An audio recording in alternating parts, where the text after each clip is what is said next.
Hello, my name is Natalie, and I'm a 38-year-old woman. These past few months have been a challenging period for me as I've found myself having to relearn many aspects of my life. Much of the difficulty I faced can be traced back to my husband, Willie, but thankfully, a compassionate individual stepped in and saved me from further distress. Let me share with you the people involved in my journey.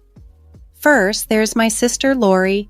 She's 5 years younger than me and strikingly beautiful. During our childhood, we often clashed because I was the quintessential nerd and she was the star of her social circles.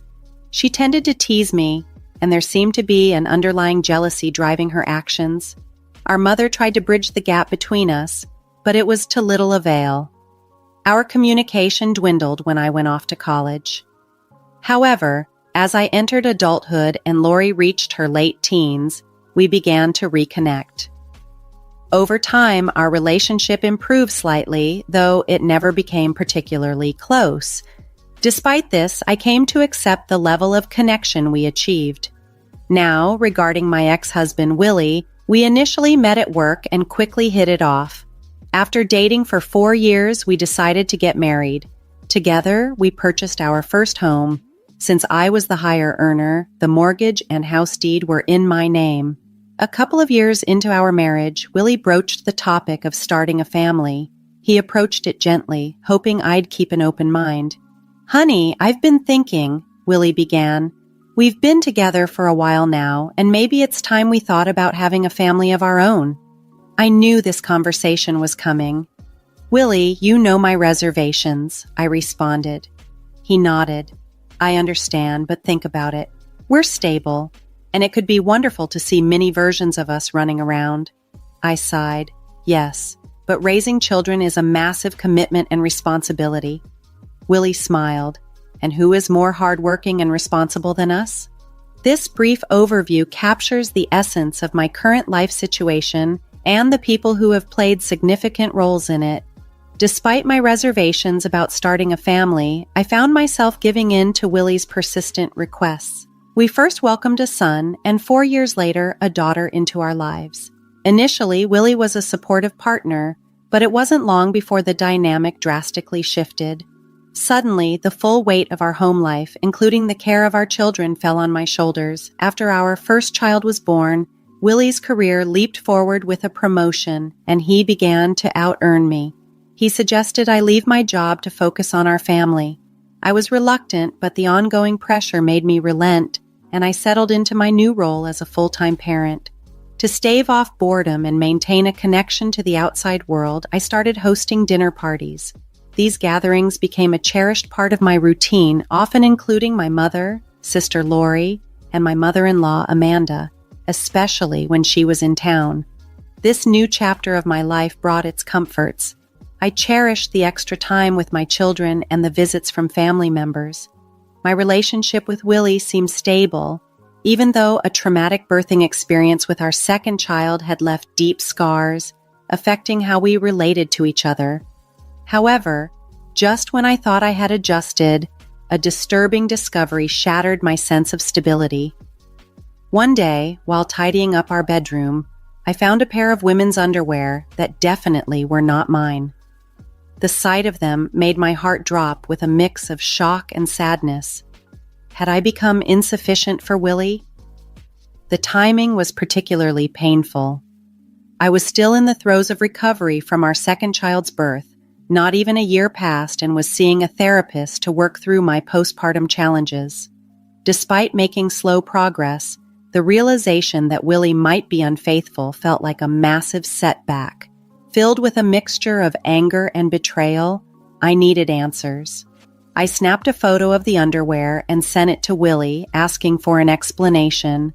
Then, I turned to his laptop, logging into his social media accounts to sift through his messages. At first glance, there was nothing out of the ordinary. No unfamiliar names popped up, which only deepened my confusion and suspicion. As I continued to dig through his digital life, I braced myself for what I might find next. In a haze of desperation, I scoured through Willie's chats, digging into every conversation despite knowing deep down that it seemed unlikely to uncover anything from the familiar names that popped up. However, the constant recurrence of my sister Lori's contact ID in his chats initially didn't alarm me. Why would it? My sister and husband communicating shouldn't inherently raise suspicions, but a gut feeling pushed me to delve deeper, and what I discovered left me reeling. Their messages were filled with intimate photos, affectionate videos, and declarations of love. They even discussed plans for Willie to leave me. The betrayal by my sister was a shock that turned my stomach. Our relationship had its ups and downs, but I never imagined she could hurt me like this. Overcome with nausea from the disgust and betrayal, I attempted to confront Willie, but he didn't pick up his phone. So I called Lori. "Hey, what's up?" she answered casually. "Don't hey, what's up me, Lori? Seriously, what's wrong with you?" My voice trembled with anger and disbelief. Confused, she replied, "I don't know what you mean." "Well, I found a pair of your panties in my bedroom. Have you been sleeping with Willie?" My voice cracked as I spoke the words. Her response was chillingly nonchalant. "Yeah, for a while now, why?" "Seriously, Lori, you thought it was okay to sleep with my husband? Did you think I was boring? And being my sister didn't make you think twice?" She had a bizarre justification ready. "Look, I thought I was helping you out. I was keeping Willie busy so you could focus on the kids." I couldn't believe what I was hearing. "Are you serious? That's the dumbest thing I've ever heard. Why would you help tear our family apart? I just want what's best for Willie, okay? If I'm the best for him, then so be it." Her words were like a slap in the face. "You're disgusting," I spat out and hung up, unable to fathom her audacity. Alone and devastated, I lay in bed, tears streaming down my face as I grappled with the magnitude of the betrayal from the people closest to me. I never imagined my life would unravel like this. As I dealt with the fallout of my discovery, I had to push my emotions aside. My youngest daughter needed me. She woke up crying that night, and as I comforted her, I felt numb, mechanically moving through our routines without really being present. Throughout the day, I kept my distress hidden from my children. They didn't need to carry the weight of adult problems.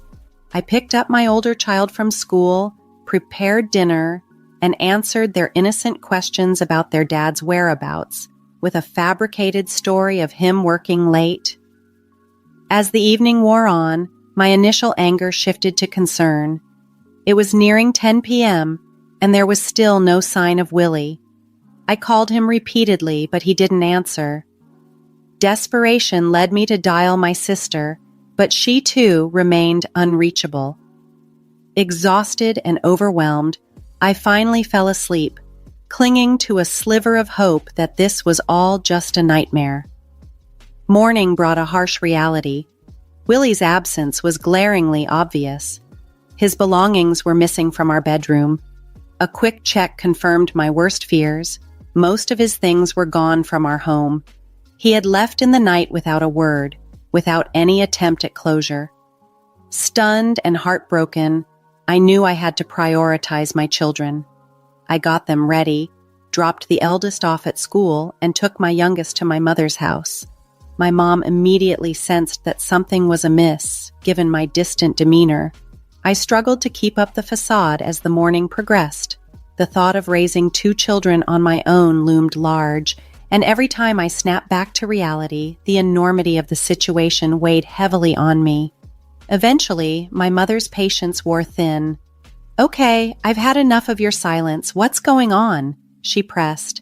Gathering my courage, I started from where it all began. "Well, I found out Willie has been cheating on me."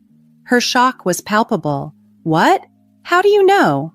I sighed, the words heavy on my tongue. "I found another woman's underwear in our bedroom." As I recounted the details, the conversation opened a floodgate of emotions I'd been holding back, marking the start of a new, uncertain chapter.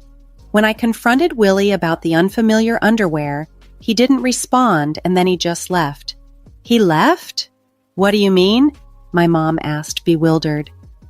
"When I woke up this morning, all his things were gone," I explained, the disbelief still fresh. I didn't even have a chance to stop him. I fell asleep around midnight, and when I woke up, he had taken everything. "Oh my God, my poor girl, I'm so sorry this happened," my mom exclaimed, her voice filled with sorrow. "It gets worse," I continued, hesitating as I prepared to reveal the full extent of the betrayal. "Oh no, what happened? Do you know who Willie cheated on you with?" She asked, a sense of urgency in her voice. "You mean, do you know who he cheated with?" I corrected gently. "Yeah, I snooped through his things to find out. I normally wouldn't invade someone's privacy like this, but I had to know." "So, who is it?" she inquired anxiously. "It's Lori," I said, the words tasting bitter as they left my mouth. "Excuse me, what? Are you serious?" she gasped, shock painting her features. "Yes, my sister. I called her to ask about it, and she was so casual about it," I continued, my voice shaky. "She said they were in love and believed she was the best for him, so she was going to keep being with him." "Oh my God, what has Lori done?" my mom lamented, shaking her head in disbelief. "I don't even know how you're going to get through this. You have 2 kids to raise, and now you need to find a job too. Look, why don't we just get some rest while I try to process this? I'll be here to help you, okay?" she offered, her tone reassuring. "Yeah, okay. Thanks, Mom," I agreed, feeling a bit relieved to have her support. Despite the chaos, telling my mom wasn't as hard as I thought it would be. I ended up sleeping while she took care of my youngest. When I woke up, I heard my baby crying and my mom yelling. I rushed out and saw her on the phone looking angry. She hung up and seemed surprised to see me. "I'm sorry about the noise," she apologized, but didn't elaborate further. I knew she had been giving Lori a piece of her mind. Over the next few days, Mom stayed with us. It was easier to manage with one person moving in rather than 3. Lori kept trying to contact our mom, but she asked me to block Lori on her behalf. It was comforting to have someone who understood my feelings and stood by my side through this turmoil. During a particularly lonely period, I learned from mutual friends that Willie and Lori had hastily married. The news broke just a day after Willie had deserted us. Our friends, concerned and puzzled by the sudden developments, reached out. Sharing the details of the betrayal was humiliating, but their response brought some solace. They supported me wholeheartedly, choosing to cut ties with both Willie and Lori. It was painful to digest the fact that they had moved on so quickly, but perhaps I shouldn't have expected anything less, given their previous actions. When I relayed this to my mom, her fury was palpable. Normally a pillar of calm, seeing her so incensed by my sister's actions underscored the gravity of the betrayal. It was comforting, however, to have her unwavering support, not just emotionally but financially as well.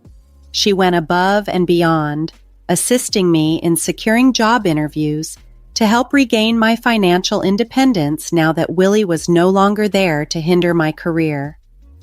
Managing day-to-day life with the kids was challenging but feasible. The hardest part was masking my sorrow when they inquired about their father. Despite the struggle, we persevered. About a week after Willie's departure, I received a letter from him. By then, my heart had hardened enough that I wanted nothing to do with his words, presumed apologies, or excuses. A week was far too long for him to reach out, especially after such a profound abandonment. In a moment of resolute anger, I burned the letter, a symbolic gesture of closing that chapter of my life. However, in quieter moments, curiosity gnawed at me. Part of me regretted not reading his words, wondering if there was any explanation that could make sense of the chaos he'd left behind. Sometimes I wished I had read the letter before consigning it to the flames, if only to know what he had attempted to say. Yet the decision was made, and I had to live with not knowing, focusing instead on rebuilding and moving forward for the sake of my children and myself. Amidst the turmoil, I often had to remind myself that nothing Willie could have written in that letter would alter my feelings toward him or undo the damage he caused. The next day, to lift our spirits, my mom and I took the kids to the fair. It was refreshing to immerse ourselves in the lively atmosphere, allowing ourselves to enjoy the moment and laugh, a welcome reprieve from the recent hardships. That evening, as we relaxed with a bottle of wine, I mentioned the letter to my mom. "Something came in the mail for me last night," I began. "Oh, what was it?" she inquired, her curiosity piqued. "It was a letter from Willie," I replied. "What did it say?" she asked, expecting that I had read it. "I don't know. I didn't open it," I confessed. "You didn't open it, but why not?" "I just didn't want to deal with anything he had to say, so I burned it," I explained, perhaps more casually than I felt. "You burned it?" "Natalie, what if it was something important like divorce papers?" "The envelope didn't look official at all. I'm pretty sure it wasn't that," I reassured her. "Well, if you're sure, what do you think was in it?" she pondered aloud. "Maybe a weak apology, or perhaps he wanted his stuff back." "I wouldn't be surprised," I speculated, trying to dismiss the nagging thoughts about its contents. "But how are you feeling about all of this now?" She shifted the focus back to my well-being. "Today was a good day. It's tough, especially when the kids keep asking about their dad." "What do I even tell them?"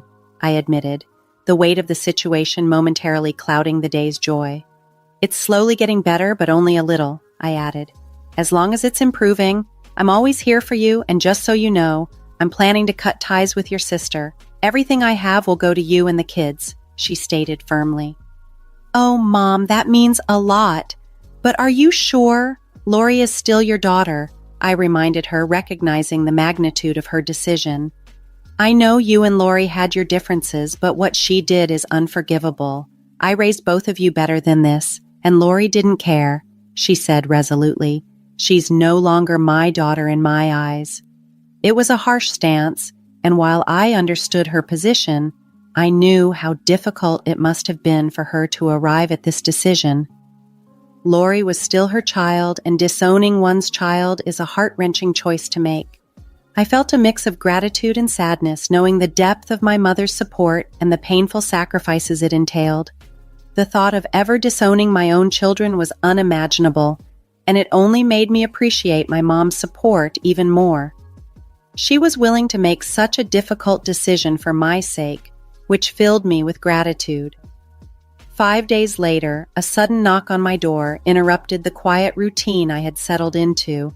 I wasn't expecting anyone, and with my mom at work, visitors were a rarity. With caution, I opened the door just a crack to see 2 men dressed in black suits standing on my porch. "Can I help you?" I asked, peering out. "We're lawyers, and we have something for you," one of them replied, extending a note and then a check towards me. I cautiously accepted both, my eyes widening as I glanced at the check. It was made out to me for $920,000. Stunned, I stammered, "There must be some mistake."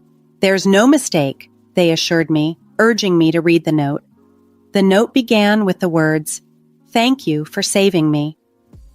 As I read further, I discovered it was from Amanda, my mother-in-law. She had tried to visit 5 days prior but found no one at home. When she called Willie, he implied that he couldn't access the house because I had changed the locks. Sensing that something was off, Amanda pressed Willie until he confessed everything. Appalled by her son's behavior, Amanda decided to write me and her grandchildren into her will. In her note, she expressed her gratitude for my actions, which prevented her from entrusting her assets to Willie. She had been terminally ill and, unfortunately, passed away just the day before.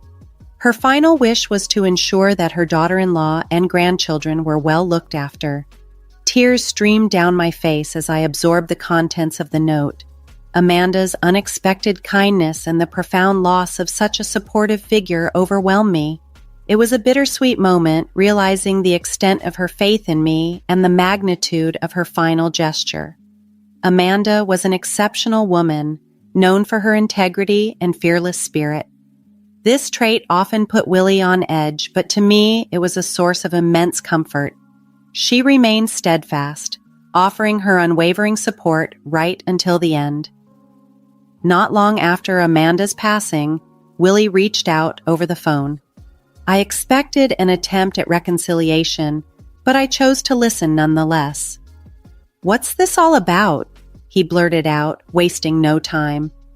"You need to be more specific," I countered, maintaining a calm demeanor. "Why weren't you at the house when I asked? I sent you a letter instructing you to act normally during my mother's visit." "Oh, that was in the letter. I never read it," I admitted. "You burned it? You've ruined everything. Mom was supposed to help with her estate, but you've taken everything for yourself," he accused sharply. "That's quite hypocritical, Willie. You left us, and now you only reach out because of money. Love isn't something you can manipulate. I acted in my best interest, and clearly, so did your mother by protecting us. Please don't contact me or the children again," I responded, ending the call with a firm resolve. Following that conversation, I swiftly moved to legalize our separation. The divorce proceedings were straightforward and custody of our children was awarded solely to me. Willie attempted to challenge Amanda's will, hoping to claim a portion of the inheritance, but her documents clearly favored me, leaving him unsuccessful. Willie and Lori continued to badger me, hoping I'd relent and share the inheritance, but I stood firm in my decision to refuse them. With the financial security the inheritance provided, I was able to allocate funds for my children's future education and invest wisely to ensure our stability. This also allowed my mother to retire comfortably, and I returned to the workforce. As the kids adjust to the new normal without their father, I plan to share the full story when they're mature enough to understand. Although there's still pain from the events that unfolded, I'm optimistic about what lies ahead. The future holds promise, and I am confident that better days are on the horizon.